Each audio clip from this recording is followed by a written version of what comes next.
بزرگوں اور پیارے بھائیوں، دین کی بات جو ہوتی ہے وہ دین کے کام کے لیے سنی جاتی ہے،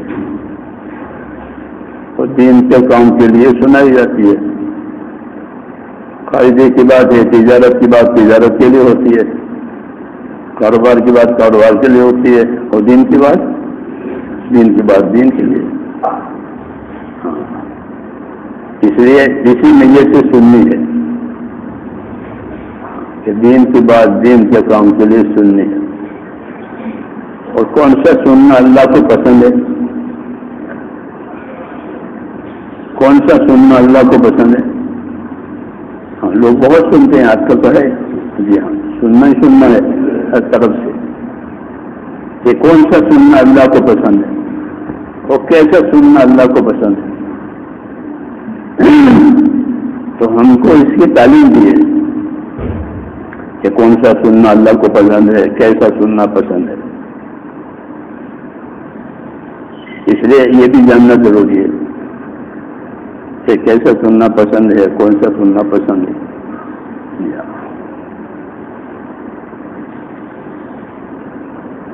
تو یوں فرمایا کہ فبشر عباد الذین یستمعون القول ویتبعون احسنہ اولئک الذین ھدی اللہ واولئک هم اولو الالباب۔ کہ بشارت دیجیے میرے بندوں کو، یوں کہہ رہے ہیں اللہ تعالیٰ ہم کو بشارتوں سے چلاتے ہیں، نہ تو دھمکیوں سے بھی چلا سکتے ہیں، لیکن ہم کو بشارتوں سے چلاتے ہیں۔ ہاں، یہ اللہ تعالیٰ کی رحمت اور رافت کا اثر ہے، ورنہ ان کا حق ہے ہر طرح سے۔ تو بشارت سناؤ میرے بندوں کو، کہ کون سے بندے ہیں کہ جو بات کو ارادے کے ساتھ سنتے ہیں۔ فبشر عباد الذین یستمعون القول، کہ جو بات کو ارادے کے ساتھ سنتے ہیں۔ عربی ہے یہ مستمع اور سامع۔ سامع کہتے ہیں ہر سننے والے کو، ارادہ ہو نہ ہو کان پر آواز آ رہے، اور ایک ہے مستمع۔ مستمع اس کو کہتے ہیں جو ارادے سے سنے۔ چنانچہ قرآن کریم کی تلاوت کے موقع پر کیا فَإِذَا قُرِئَ الْقُرْآنُ، تو کیا فرمایا؟ فَاسْتَمِعُوا، فَاسْمَعُوا نہیں، فَاسْتَمِعُوا، ارادے سے سنو، ارادے سے سنو۔ تو فرمایا بشارت دو میرے بندوں کو کہ جو بات ارادے کے ساتھ سنتے ہیں۔ يستمعون القول، پھر سننے کے بعد کیا کرتے ہیں؟ سننے کے بعد کیا کرتے ہیں؟ فَيَتَّبِعُونَ أَحْسَنَ۔ ہم آپ سے باتیں کر رہے ہیں، بیان نہیں کر رہا ہوں میں، آپ سے باتیں کرنی ہے۔ ہاں، ہم بھی طالب علم ہیں، آپ بھی طالب علم ہیں۔ تو کیا فرمایا؟ فَيَتَّبِعُونَ أَحْسَنَ، کہ جو بات کو ارادے کے ساتھ سنتے ہیں۔ یہ تو پہلی بات ہوئی، یہ بات جب سنی جائے ارادے کے ساتھ سنی جائے، بغیر ارادے کے کچھ سنیں یا کچھ نہیں۔ وہ تو گانا ہے جو بغیر ارادے کے سنا جاتا ہے، گانا ہے لوگ سن رہے ہیں، وہ یہاں نہیں ہے، وہ یہاں نہیں ہے، کیونکہ کانوں کی عبادت ہے اللہ کی بات سننا، یہ کانوں کی عبادت ہے۔ تو یہ کہا کہ بشارت دیجیے بندوں کو جو ارادے کے ساتھ سنتے ہیں۔ وہ سن کر کیا کرتے ہیں؟ فَيَتَّبِعُونَ أَحْسَنَ، کہ سن کر کے اتباع احسن کرتے ہیں۔ کہ اتباع احسن کا کیا مطلب ہے؟ کہ اتباع احسن کا یہ مطلب ہے کہ جب سننے کے بعد عمل کا نمبر آئے گا تو عمل کو بہتر سے بہتر طریقے پر ادا کر کے بتائیں گے۔ اتباع احسن کا مطلب ہوتا ہے کہ وہ عمل ان کا بہتر سے بہتر اور اونچے سے اونچا ہوگا۔ یہ اتباع احسن کا مطلب کہ سنا اور سننے کے بعد عمل کا نمبر آیا تو اونچے سے اونچا اور اچھے سے اچھا عمل کر کے بتایا.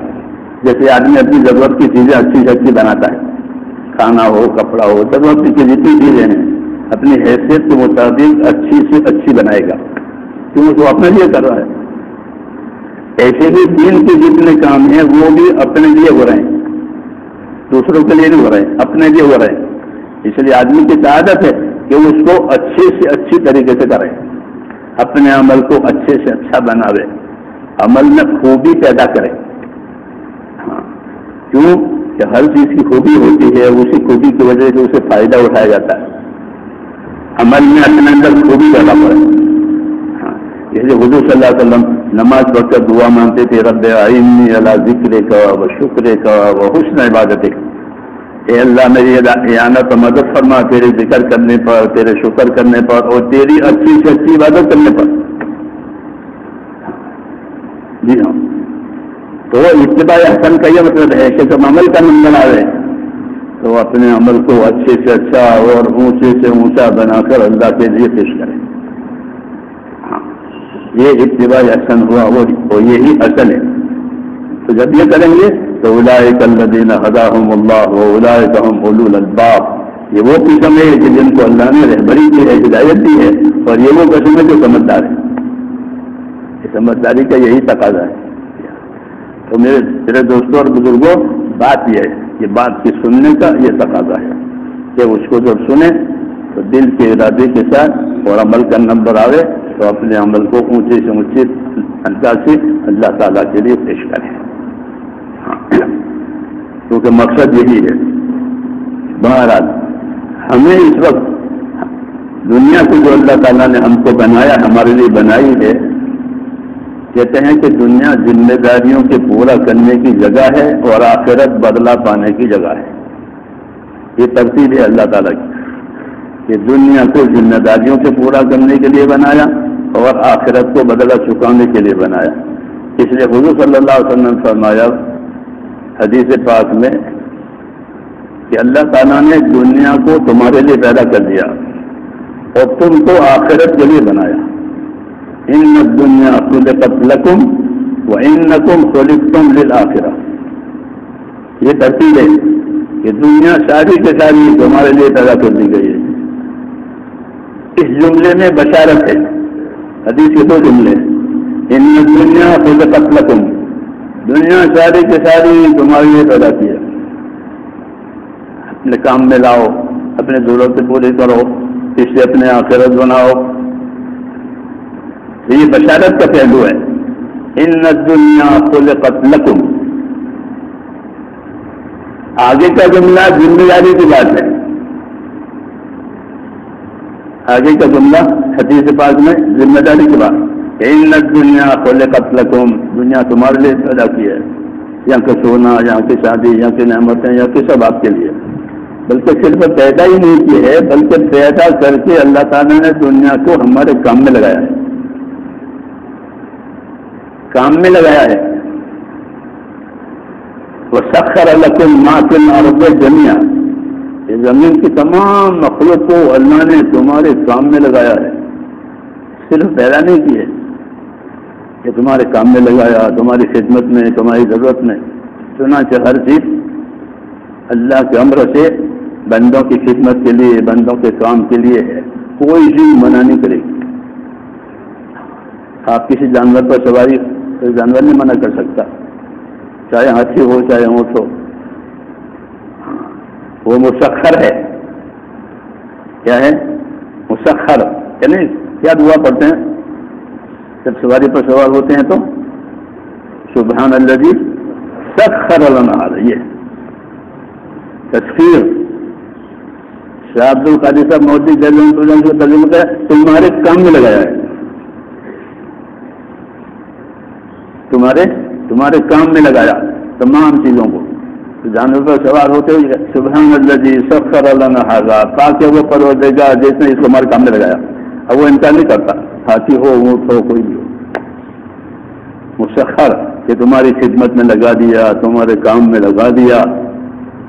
تو تمام چیزوں کو پیدا کر کے اللہ تعالیٰ نے تمہارے کام میں لگایا. تمہاری ضرورتوں کو راحتوں کو اس سے وابستہ کیا ہے. تمہاری ضرورتوں کو تمہاری راحتوں کو ان اسباب سے پیدا کر کے پھر تمہاری راحتوں وابستہ کر دیا اور وہ اسباب راحتیں دے رہے ہیں, ضرورتیں پوری ہو رہی ہے. اس کو تکفیر کہتے ہیں. کام میں لگا دیا تمام چیزوں کو, بڑی بڑی مخلوق چھوٹی مخلوق, یہ کہ تمہارے کام میں لگائی. ہم فرمایا دنیا کو تمہارے لیے پیدا کر دیا, تمہارے کام میں لگایا. پھر آگے ان الدنیا خلقت لکم وانکم خلقتم للآخرہ کی ذمہ داری. پہلی بشارت کی ذمہ داری. یہ طریقہ ہوتا ہے کہ بشارت سناؤ, خوشخبریاں سناؤ, فضائل سناؤ اور ذمہ داری بتاؤ. یہ نبیوں کی تبلیغ کا طریقہ ہوتا ہے. تو پہلے بشارت سنائی کہ ان الدنیا خلقت لکم, کہ دنیا ساری کی ساری تمہارے لیے پیدا کی, یا کہ سونا یا کہ چاندی یا کہ ہر چیز. وَإِنَّكُمْ خُلِقْتُمْ لِلْآخِرَةِ, اور تم کو آخرت کے لیے پیدا کیا ہے. یہ ذمہ داری کی بات آئی کہ تم کو آخرت کے لیے پیدا کیا ہے. یہاں رہنے کے لیے, جینے کے لیے کوئی نہیں آیا, سب مرنے کے لیے آئے ہیں. تو دھوکہ ہوتا ہے کہ جینے کا سامان بنا رہے ہیں, ورنہ اصل حقیقت یہ ہے کہ مرنے کی تیاری کرنا یہ حقیقت ہے. جینے کا سامان بنانا دھوکہ ہے کہ جیے گا تو نہیں, چاہے جتنا سامان بنا رہے جیے گا نہیں. اتنی مدت ایک ہے تھوڑی سی, وہی جینے کے لیے ہے, باقی نہیں ہے, چاہے کچھ بھی کریں. اس لیے کہا کہ تم آخرت کے لیے پیدا کیے ہو. اللہ نے تم کو دنیا تمہارے لیے پیدا کی اور تم کو آخرت کے لیے پیدا کیا. جب آخرت کے لیے پیدا کیا ہے تو آخرت بنانے کا سامان بھی دینا چاہیے. ہے نہیں بات قاعدے کی؟ میری بات سمجھ رہے ہیں نا؟ ہاں, ہم تو بات کرتے ہیں کیونکہ میں بھی پڑھاتا ہوں تو ہماری بات پڑھے پڑھا جیسی ہوتی ہے, تقریر میں ہوتی ہے. تو میں کیا کہہ رہا تھا کہ تمہارے لیے پیدا کیے اور تم کو آخرت کے لیے پیدا کیا ہے. جب آخرت کے لیے پیدا کیا ہے تو پھر آخرت بنانے کا سامان بھی دیا ہوگا.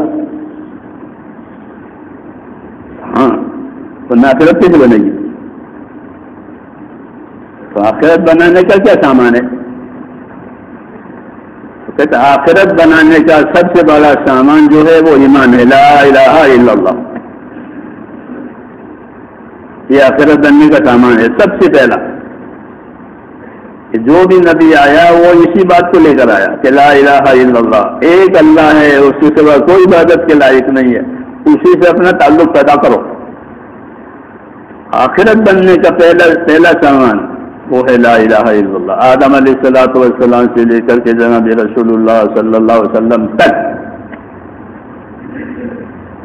جو بھی نبی آیا اس نے دنیا کے تمام اسباب کے ساتھ, کیونکہ لوگ اسباب میں ہوتے ہیں, تمام اسباب والوں کو یہ بتایا کہ تمہارے لیے آخرت کا سب سے پہلا سامان یہ ہے لا الہ الا اللہ. ایمان لے کر کے آخرت میں جائے گا تو آخرت آباد ملے گی, اگر ایمان کے گیا تو آخرت اجڑی ہوئی ہوگی. تو آخرت بنانے کا سب سے پہلا سامان ایمان ہے. اسی کی دعوت ہے, اسی کی محنت ہے کہ اپنے ایمان کو سمجھو کہ ایمان کا معنی ہے اللہ سے تعلق. ویسے تو قدرت کے لحاظ سے ہر چیز کا اللہ سے تعلق ہے کہ ہر چیز اللہ کی قدرت کے تحت میں ہے, ہر چیز اللہ تعالیٰ کے علم میں ہے.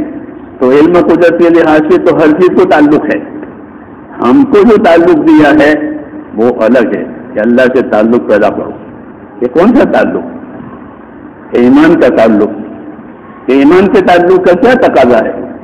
کیونکہ جتنے تعلقات دنیا میں ہوتے ہیں اس کے تقاضے ہوتے ہیں.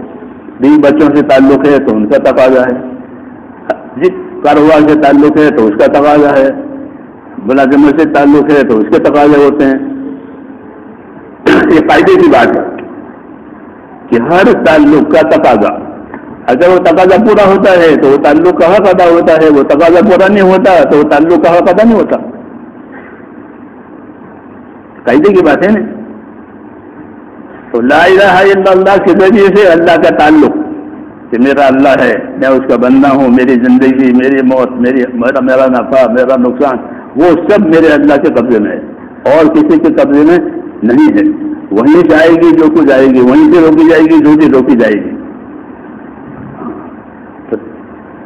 تعلق اللہ سے اور اسی کی قدرت پر یقین ہے، اسی کے فیصلے پر یقین ہے، اسی کے خزانوں سے سب کچھ آتا ہے۔ تو ہمارا تعلق اللہ سے ہے کہ تعلق کا کیا تقاضا ہے؟ تو میرے دوستو، تعلق کا تقاضا ہوتا ہے اطاعت۔ تعلق کا کیا تقاضا ہے؟ کہ اس کی اطاعت کی جائے۔ اطاعت نہیں ہوئی تو کوئی تعلق نہیں ہوا۔ بیوی بچوں سے تعلق ہے تو ان کا تقاضا ہوتا ہے، اگر وہ پورا نہیں ہوا تو اس نے ان کا حق ادا نہیں کیا۔ ایسے جتنے تعلقات ہیں اس کے حقوق ہوتے ہیں۔ تو اللہ سے تعلق ہے تو اللہ کا کیا تقاضا ہے؟ کہ اللہ کے تعلق کا تقاضا یہ ہے کہ جس اللہ کو اپنا اللہ مانا ہے، سب کچھ کرنے دھرنے والا مانا ہے، اس کی اطاعت کی جائے۔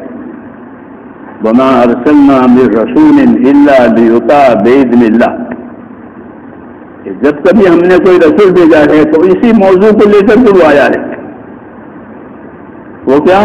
کہ زمین پر اللہ کی اطاعت کی جائے، جس شکل میں ہو، جس دھندے میں ہو، جس کاروبار میں ہو، اس میں رہ کر کے اللہ کی اطاعت کی جائے، جس شعبے میں ہو۔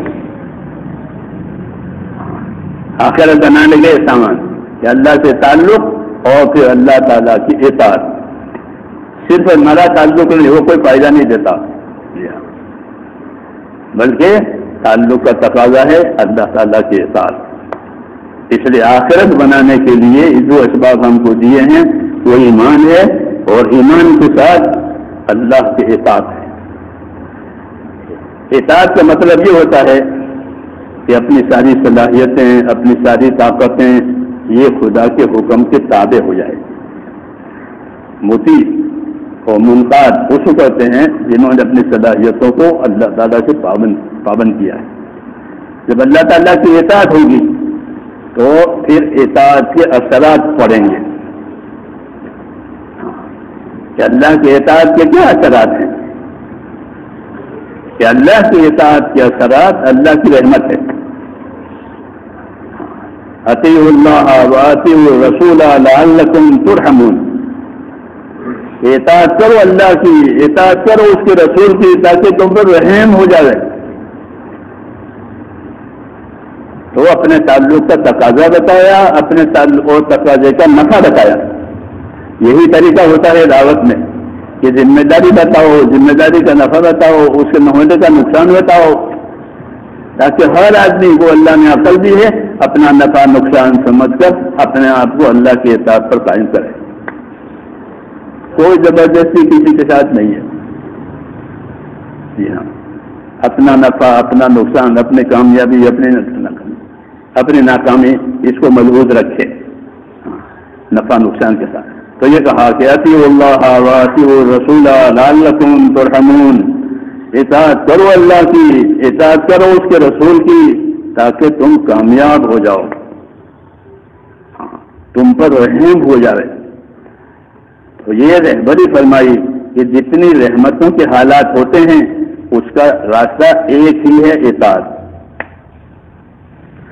کہ اللہ کو اللہ مان کر اور اس کے راستے کو صحیح مان کر پھر اپنے آپ کو اس کا پابند بنانا، نیت سے، عمل سے، طریقے سے، تینوں طرح۔ نیت سے بھی پابند بنانا۔ کیا نیت ہے؟ کہ اللہ کو راضی کرنا ہے، کیونکہ اللہ سے ملنا ہے، اللہ سے ملنا ہے ایک دن۔ تو ملاقات جب راضی خوشی کی حالت میں ہوتی ہے وہی ملاقات ہے، ورنہ تو شکوے شکایتیں ہوتی ہیں۔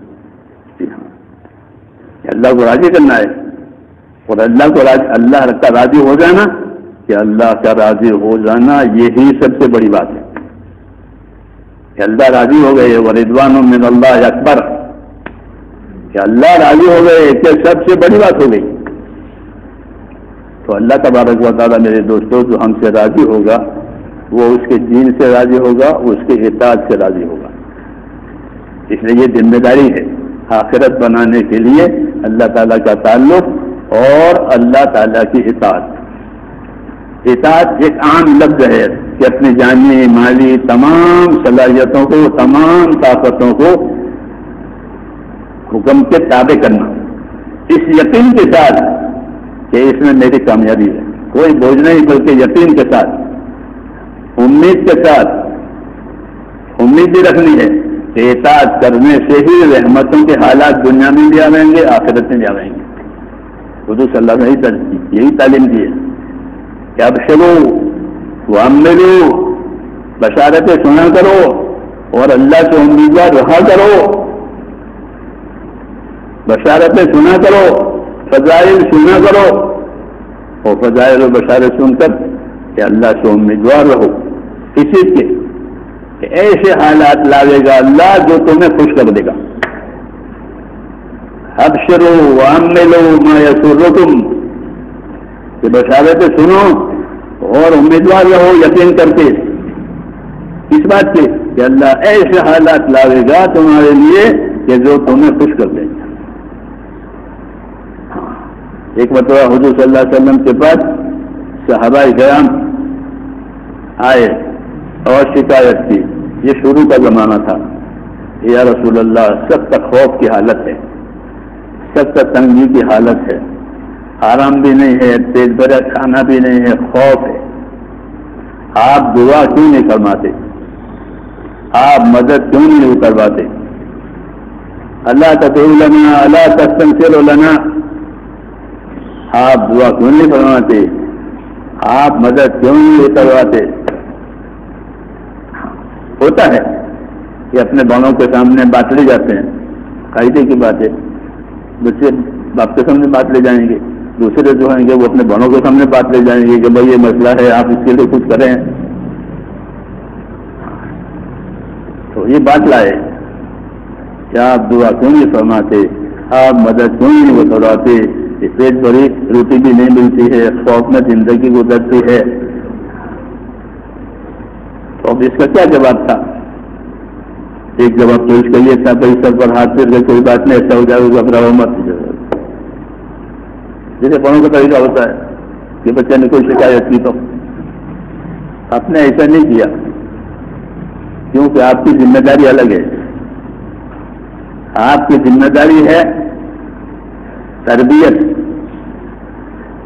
کہ اپنے کام کے لیے اپنے آدمیوں کو تیار کرنا ہے. سنا جو حضور صلی اللہ علیہ وسلم نے اپنے کام کے لیے بہت بڑا مجمع تیار کیا.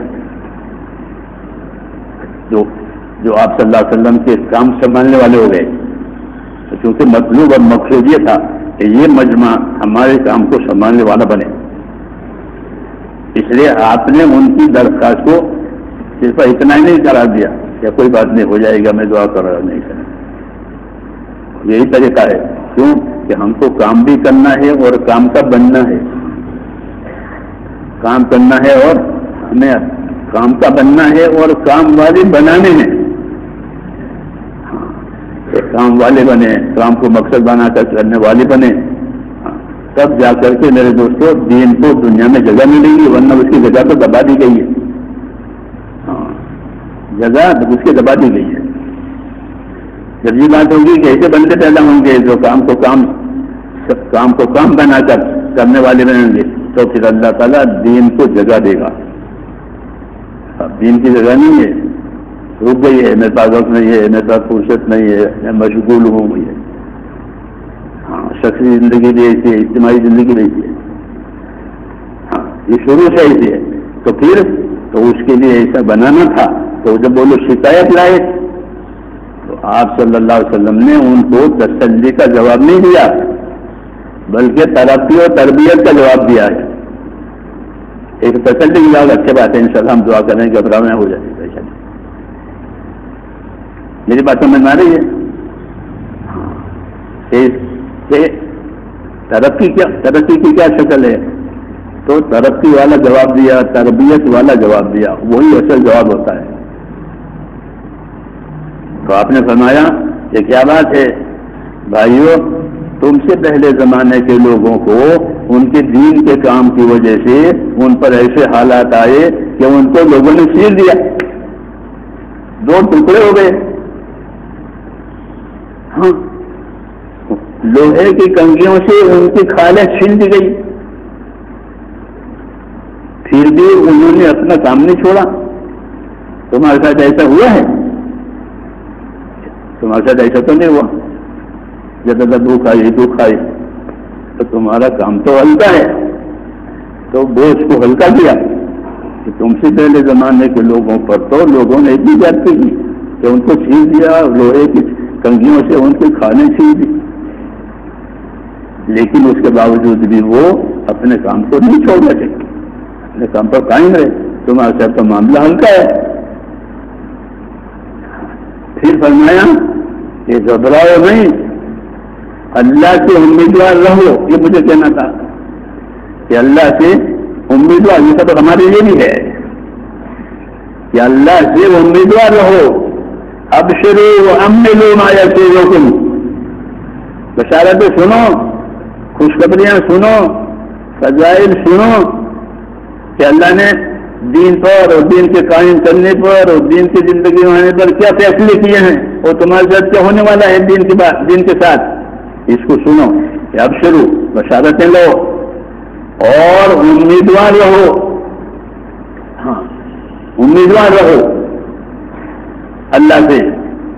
کس چیز سے امیدوار رہو؟ ایسے حالات سے کہ اللہ ایسے حالات لاوے گا جو تمہیں خوش کر دے گا. یہ پیغام ہے قیامت تک کے لیے. ایک کام ہوا، صحیح کام ہوا کہ اللہ تعالیٰ ایسے حالات لاوے گا جو ہمیں خوش کرے گا. خالی وقتی بات نہیں تھی. نبی کی بات وقتی نہیں ہوتی، چونکہ نبی تو قیامت تک نبی ہے، ان کی دعوت قیامت تک دعوت ہے، ان کی تعلیم قیامت تک جو ہے تعلیم ہے. اس لیے یہ پیغام بھی قیامت تک ہے. ہم لوگوں کے سبق ہے ہاں کہ بشارتیں سنو کہ اللہ کیا کیا دینے والے ہیں، دنیا میں کیا دینے والے ہیں، آخرت میں کیا دینے والے ہیں، کیونکہ آخرت بنانی ہے. اور امیدوار رہو. شیطان کا کام یہ ہوتا ہے کہ وہ آدمی کو یا تو گناہوں کی لذت میں ڈالے یا پھر نا امیدی میں ڈالے. یہ دو کام شیطان کے ہیں. گناہوں کی لذت میں ڈالا، ہاں تو گناہوں کی لذت کی وجہ سے دل بگڑ گیا. اب اس کو دین کے کاموں میں، عبادت کے کاموں میں لذت نہیں آتی، دل خراب ہو گیا. جیسے دماغ کا مزاج خراب ہو جاتا ہے تو اس کو کھانے پینے کی چیزیں اچھی نہیں لگتی. ہاں، نیند کے وقت میں نیند نہیں آتی. کیوں؟ اس کا مزاج بگڑ گیا. تو گناہوں میں ڈال کر کے مزاج بگاڑ دیا. ایک کام تو اس کا یہ ہے کہ گناہوں کی لذت میں ڈالا، اور گناہوں کی لذت کی وجہ سے اب عبادت میں مزہ نہیں آتا، عبادت بوجھ بن گئی. عبادت میں حلاوت ہے، عبادت میں مٹھاس ہے، دعا میں حلاوت ہے، ذکر میں حلاوت اور مٹھاس ہے، لیکن اس کے لیے صحیح دل چاہیے. کیا چاہیے؟ صحیح دل چاہیے. جب دل صحیح ہوتا ہے تو نماز میں، ذکر میں، دعا میں، سب چیزوں میں اس کو ایک قسم کی حلاوت اور مٹھاس ہوتی ہے. کیوں؟ دل صحیح ہے. اور جب دل صحیح نہیں ہوتا تو کہ دل صحیح نہیں ہوتا تو اس کے اندر مزہ نہیں آتا.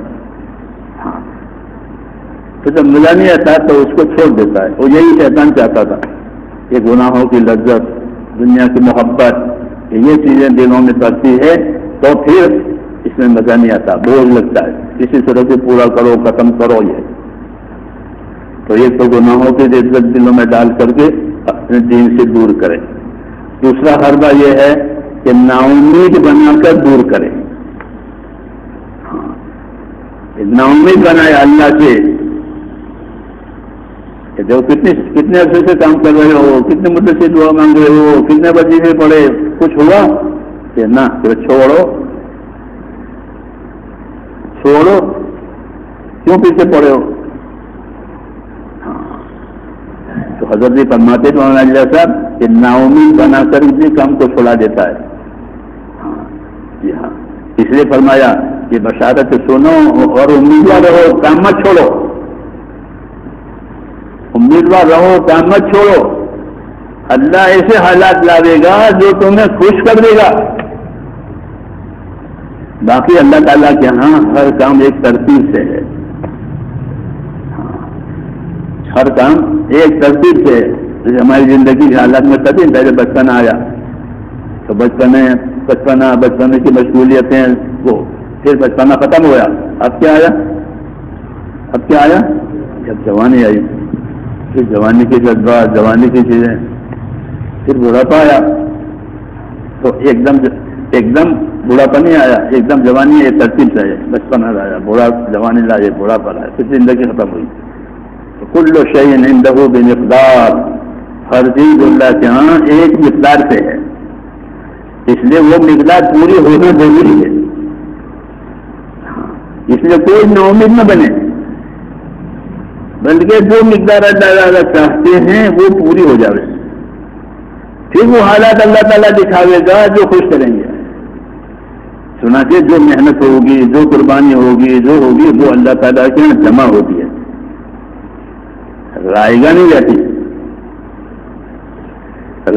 جاتی، بلکہ وہ جمع ہوتی ہے۔ دعا بھی کسی کی رد نہیں ہوتی،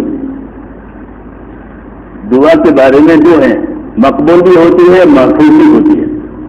یہ بہت کم لوگوں کو معلوم ہے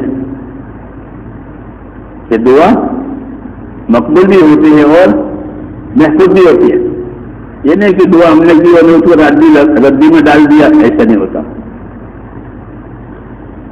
کہ اللہ تعالیٰ تمہارے ایمان کو، تمہارے اعمال کو ضائع کرے، ایسا نہیں ہوتا۔ وما كان الله ليضيع ایمانکم، کہ ایسا نہیں ہے کہ اللہ تمہارے ایمان کو، تمہارے اعمال کو، تمہاری عزت کو ضائع کرے کہ چلو کام کے نہیں رکھ دو، ایسا نہیں ہے۔ اس لیے امیدوار رہو، باقی ہر چیز اللہ تعالیٰ کے ہاں ایک ترتیب سے ہوتی ہے، جب وہ ترتیب پوری ہو جاتی ہے تو اس کا نتیجہ آ جاتا ہے، اس کا وقت آ جاتا ہے۔ جیسے بچپنا پورا ہوا تو جوانی آ گئی، جوانی پورے بڑھاپا آ گیا۔ یہ ترتیب ہماری زندگی میں ہے کہ ترتیب اللہ تعالیٰ ہماری زندگی گزارتا ہے۔ فرمایا ابھی انفسکم کو مسئلہ تبصرون، میری قدرت کی نشانی اگر تمہاری زندگیوں میں تم دیکھتے نہیں ہو، تو اللہ تعالیٰ کے یہاں سے ترتیب ہوتی ہے دھیرے دھیرے۔ اس لیے ذمہ داری کی بات یہ ہوتی ہے کہ ہمارے ساتھ جو ذمہ داری ہے وہ پوری ہو جائے، اور ایسی پوری ہو جائے جیسے اللہ تعالیٰ چاہتے ہیں، جیسے اللہ تعالیٰ چاہتے ہیں ویسی پوری ہو جائے۔ فَافْعَلُوا مَا تُؤْمَرُونَ، عمل ایسا کرو جیسا تم کو حکم دیا گیا ہے، تو ہماری ذمہ داری ایسی پوری ہو جائے جیسے اللہ تعالیٰ چاہتے ہیں۔ جب یہ ہوگا تو پھر اللہ تعالیٰ اپنا وعدہ پورا کرے گا کہ اب وعدہ پورا کرنے کا وقت آ گیا، کیونکہ ان کی ذمہ داری پوری ہو گئی۔ صحابہ سے اس موقع پہ جب وہ شکایت لائے تو آپ نے کہا تم سے پہلے زمانے لوگوں کو چیر دیا گیا، لیکن انہوں نے کام نہیں چھوڑا۔